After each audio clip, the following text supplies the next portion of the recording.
いう情報がある。ありがとうございます。僕だってやればできるんだ。魔法を使えなくたって。一人の少年が世界を覆す物語。杖と剣のウィストリア。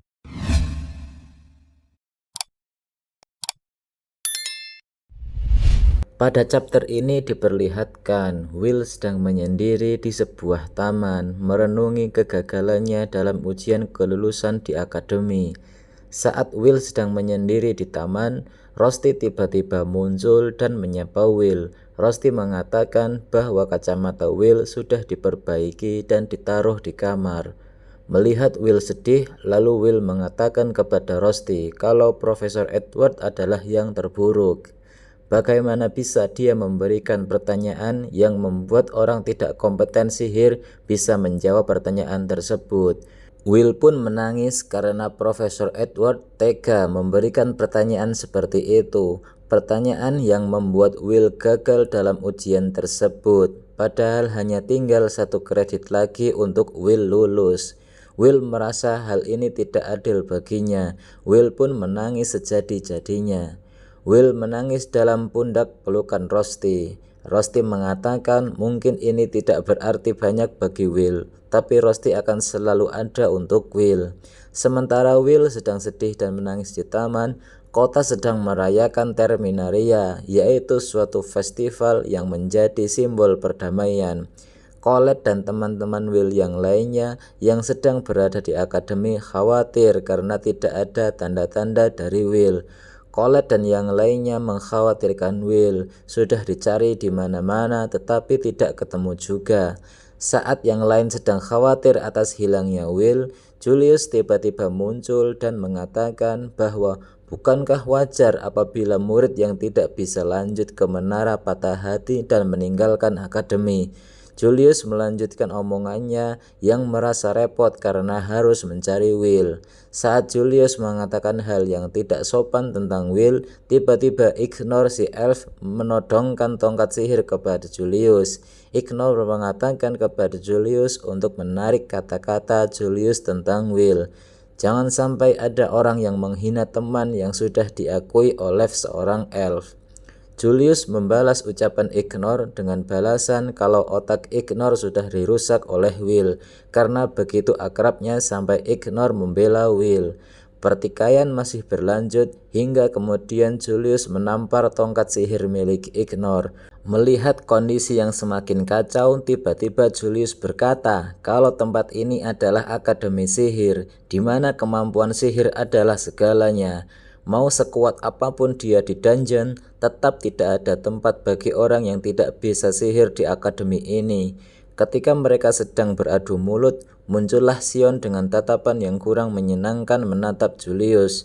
Julius mengatakan kepada Sion, "Ada apa dengan tatapanmu itu, Sion? Bukankah kamu juga menganggap Will sampah itu sebagai musuh juga?" Sion kemudian menjawab pertanyaan Julius, bahwa memang benar Sion menganggap Will sebagai musuh. Sion yang begitu kesalnya dengan Will ingin mengalahkan Will dengan tangannya sendiri. Dalam hal ini Sion sudah mengakui Will sebagai rivalnya. Tetapi yang lebih mengesalkan, Sion sudah tidak punya kesempatan untuk mengalahkan Will jika Will tidak ada. Melihat keributan yang ditimbulkan Julius dan yang lainnya, Profesor Wagner menegur mereka dan menanyakan kepada mereka, apa yang sebenarnya terjadi, kenapa ribut-ribut begini? Colette lalu menjawab pertanyaan Wagner Sensei kalau mereka sedang mencari Will. Dia tidak ada di mana-mana. Profesor Wagner lalu mengatakan untuk tetap tenang, biar Bapak yang cari. Kalian segera pergi untuk mengikuti acara hari terakhir tahun ini, yaitu Festival Terminaria. Profesor Wagner berpesan agar Colette dan yang lainnya bersantai dan bersenang-senang di festival tersebut. Scene berpindah ke kota, tempat perayaan Festival Terminaria diadakan. Di sana banyak sekali anak-anak dan orang yang bahagia dengan festival menikmati malam terakhir tahun ini. Di saat yang sama muncullah Graylwy, seorang hikmage elit di menara yang akan menjadi pemandu acara pada malam Terminaria ini. Meskipun sedang kelelahan karena lelah bekerja, tetapi Krailwi tetap semangat mengikuti rangkaian acara, melihat banyak pasangan dan keluarga bahagia tersenyum saat festival, membuat Krailwi ikut bahagia. Krailwi bercerita saat dia mengajak teman-temannya yaitu Profesor Wagner dan Profesor Edward untuk ikut festival, tetapi mereka berdua malah menjawab dengan utamakan murid-murid terlebih dahulu. Krailwi kemudian melanjutkan ceritanya yaitu tentang situasi saat ini di malam Terminaria atau malam tahun baru. Di malam ini, lapisan pelindung langit atau bisa kita sebut sebagai Great Barrier akan melemah dan akan dibuat kembali oleh kelima Magia Vendor.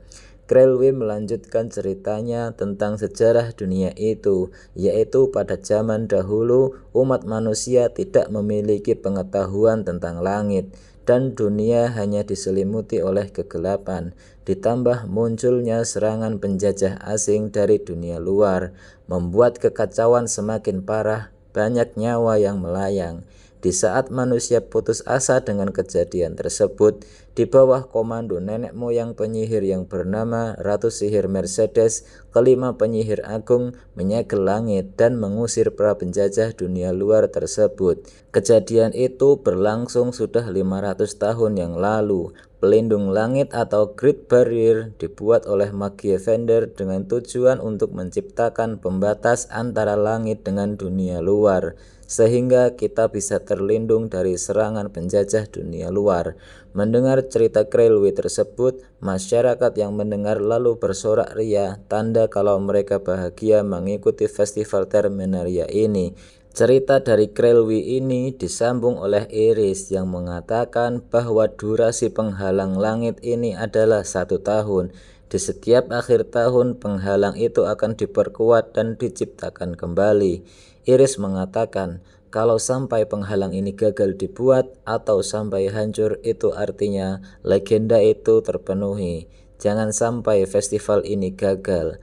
Kita masih belum tahu legenda apa yang dimaksud oleh Iris. Scene berpindah saat penyihir dari fraksi api bernama Loji Holland sedang berpatroli memantau keamanan jalannya festival baik di darat maupun di langit.